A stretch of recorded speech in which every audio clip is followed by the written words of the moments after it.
Hi, do you want to introduce yourself to the camera? Hi, I'm Jacob. I'm a first year history and French student. Hi, I'm Dorsa and I'm a second year biotechnology student. Hi, I'm Dara. I'm an MRes Cognitive Neuroscience and Neuropsychology student here at the University of Manchester. Brilliant. So the first question we have is about societies. How do you choose which ones to join, and how do you manage it with other studies and commitments? So being in first year, I think when I visited the Freshers' Fair, I was a little bit overwhelmed because there's so many societies and sports at Manchester. My first piece of advice would be to look at anything that you're vaguely interested in, even if it's something you've never done before or something you're a seasoned pro at, and go to all the intro events, all the first meetings of these, and then work out from there which ones you're most interested in. I would say, so I'm part of the Mancunian, which is the University of Manchester's student newspaper, Fuse FM, which is the student radio station, and I'm also part of the Wind Orchestra, and I'd say that gives me a good balance between my academics and also things that I do outside of my academics. And kind of just assessing how many contact hours do you have in a week and how much time those societies would take up, and also giving yourself some free time as well. Got a question, what's the city like? Okay, so as someone who had never been, not just to Manchester, but never been to the UK before, it was really nerve-wracking coming here. But I soon found out that it was a very cozy student city. Everywhere I went, there were people in university merch. The people are really lovely and warm, and although the city is a bit smaller than what I'm used to, there's never a lack of things to do. There's like karaoke, nightlife, there's pottery, there's libraries, stadiums, theaters, cinemas. There's so many things to do. Manchester's a really fun city, and I think the most important thing is that it's very diverse. I thought I would stick out like a sore thumb here, but I never did. There's so many nationalities, so many religions, so many people from different backgrounds, and I love it here. We got a question in here that says, what are your top pre-uni tips? Okay, so number one is I ask myself if I'm choosing this master's because it's something I'm passionate about, or if it's a stepping stone to getting to something that I'm passionate about. Because I feel like if you choose something that you are passionate about or you care about, your likelihood to succeed is higher. So I had a very long conversation with myself about that. Another pre-uni tip I had was I would definitely reach out to people on LinkedIn, or even try to like searches on Instagram. I found some past students through Instagram and through LinkedIn, and I had a conversation with them, and they helped me to kind of understand the course more than what the website had. It was very much like being able to have a student who did it in the past. It helped me to be more calm in my decision making, because the title of degree itself was a bit intimidating, so I wanted to be sure it's something I could handle. So yeah, LinkedIn, Instagram, even TikTok might be a good place to search for someone who did this degree. What other tips do I have? I guess just ask yourself if you are ready for this step, and if this is something that really works for you in the grand scheme of things.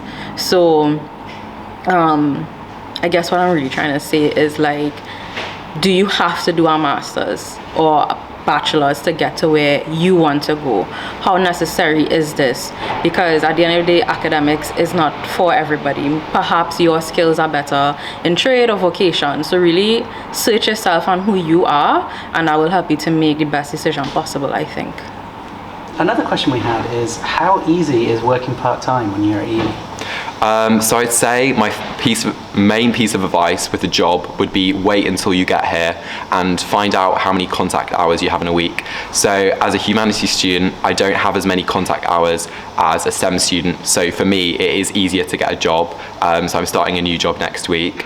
And I waited until now just to figure out, how much work I have, how much I need to be in uni, how my commitments to societies work around my studies and things like that. I think the uni recommends you don't work more than 15 hours a week, but definitely there's a lot of opportunity to do weekend and evening work because uni usually finishes about 5 or 6 p.m. at the latest.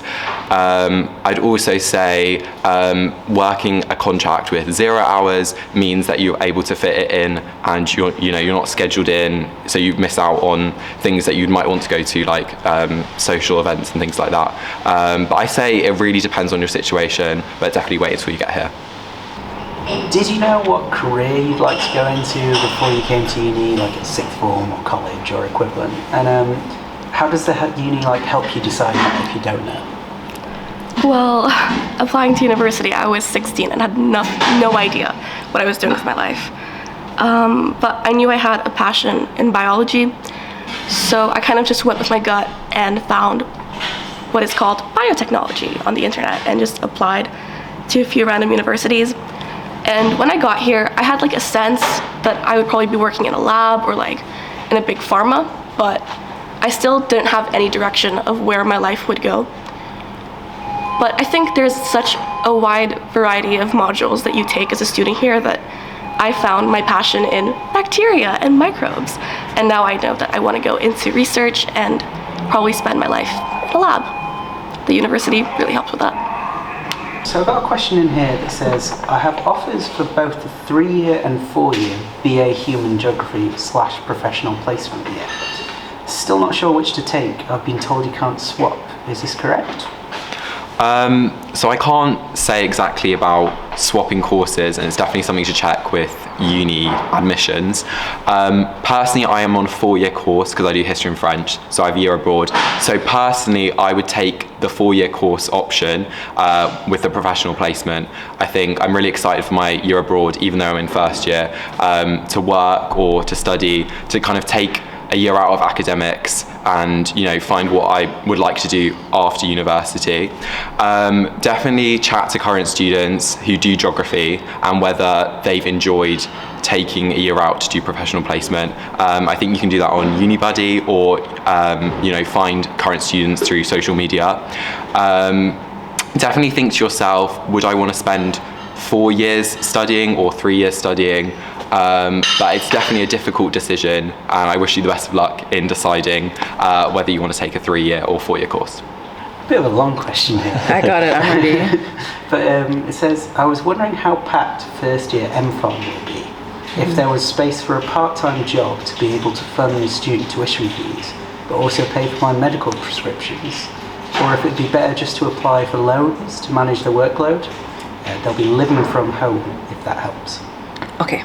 So I think it was medical prescription, and what was the other thing? And just general living? General living, tuition fees, and medical prescriptions. Okay, so the first thing you want to do is budget. You're going to want to know how much your tuition fees are. You're going to want to ask yourself how much you're willing to spend on groceries, as well as rent. No, which is, at home, not rent. But if you are somebody who has to pay for rent, that's inclusive. And as well as social life, because social is very important. One way to go about that to find out cost of living in the specific city that you're going to study in is getting in contact with a student on campus who could probably help you kind of come up with a general idea of budget. You may have to ask a couple people because different persons will be willing to spend different amounts of money. So once you have a budget, then that might give you a better idea of if you want to go it alone or not. To answer the question of should you get a part-time job, if it's a M-Pharm, I think most master students, they make sure to give you enough time to focus on your dissertation. I don't know if an M-Pharm has a dissertation, as well as assessments for your course. So that downtime should be enough for you to have a part-time job. I think if you're an international student, you could work max 20 hours a week. I think it's 20 hours a week. So that question really boils down to if it is that you have extra time, are you somebody capable of being relaxed to study and balance a part-time job, or would that be too much for you? Are you taking on too much?